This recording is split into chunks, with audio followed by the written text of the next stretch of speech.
নমস্কার বন্ধুরা, আমি লোটে মাছের ঝাল বানাবো। লোটে মাছটা হলুদ, লঙ্কার গুঁড়ো আর অল্প একটু নুন দিয়ে মেখে নিলাম, আর একটু লেবুর রস দিয়ে মেখে রেখেছিলাম,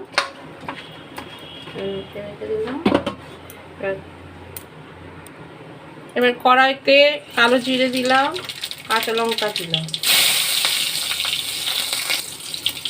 এবার পেঁয়াজ, আদা, রসুন, কাঁচা লঙ্কা পেস্ট এটার মধ্যে দিয়ে কষবো।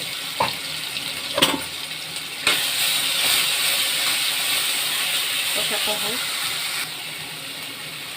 এবার 1 চামচ হলুদ, 1 চামচ কাশ্মীরি লঙ্কা গুঁড়ো,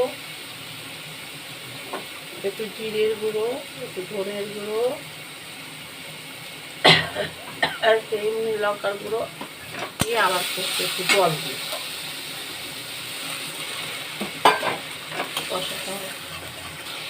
কষা হয়ে গেছে, এবার জল দেব।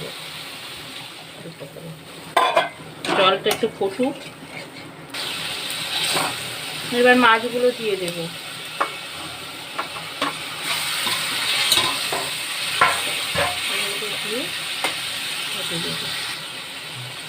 রেডি হয়ে গেল আমার লোটে মাছের ঝাল। এবারে এটা নামিয়ে নেব।